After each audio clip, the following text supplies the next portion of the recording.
20 hours. That's it. You can go from knowing nothing about any skill that you can think of. And look at what research says about how we learn and how we learn quickly. How long does it take to acquire a new skill? 10,000 hours. But that's not true. So 10,000 hours, just to give you a rough order of magnitude, 10,000 hours is a full-time job for 5 years. That's a long time. So what's up? There's something kind of funky going on here. What the research says and what we expect and have experiences, they don't match up. And what I found, here's the wrinkle. The 10,000 hour rule came out of studies of expert level performance. There was a professor at Florida State University. His name is K. Anders Ericsson. He's the originator of the 10,000 hour rule.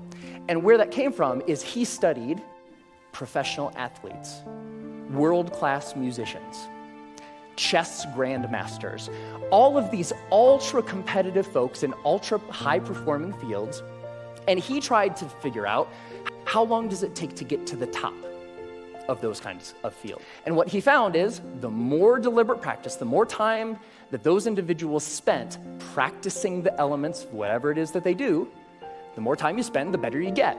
And the folks at the tippy top of their fields put in around 10,000 hours of practice. But that last statement, it takes 10,000 hours to learn something, it's not true. It's not true. 20 hours. That's it. You can go from knowing nothing about any skill that you can think of. If you put 20 hours of focused, deliberate practice into that thing, you will be astounded at how good you are.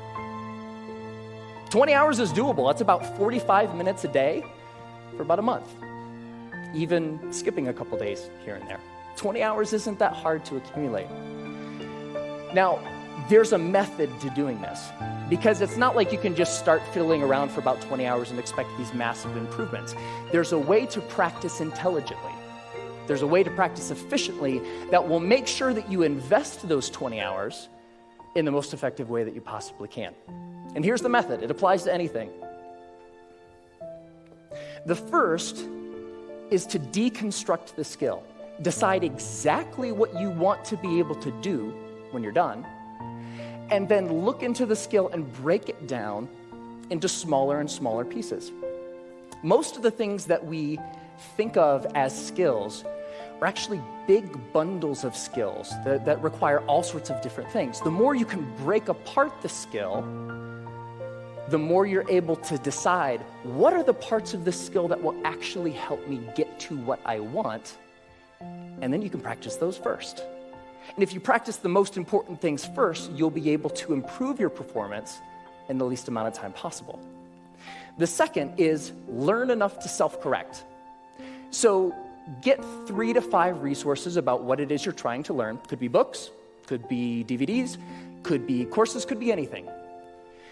But don't use those as a way to procrastinate on practice. I know I do this, right? Get like 20 books about the topic. It's like, I'm gonna start learning how to program a computer when I complete these 20 books. No, that's procrastination. What you want to do is learn just enough that you can actually practice and self-correct or self-edit as you practice. So the learning becomes a way of getting better at noticing when you're making a mistake and then doing something a little different. The third is to remove barriers to practice. Distractions, television, internet, all of these things that get in the way of you actually sitting down and doing the work. And the more you're able to use just a little bit of willpower to remove the distractions that are keeping you from practicing, the more likely you are to actually sit down and practice, right? And the fourth is to practice for at least 20 hours. Now, most skills have what I call a frustration barrier. You know, the grossly incompetent knowing it part, that's really, really frustrating. We don't like to feel stupid. And feeling stupid is a barrier to us actually sitting down and doing the work. So by pre-committing to practicing whatever it is that you want to do for at least 20 hours, you will be able to overcome that initial frustration barrier and stick with the practice long enough to actually reap the rewards. All right, that's it. It's not rocket science. 4 very simple steps that you can use to learn anything.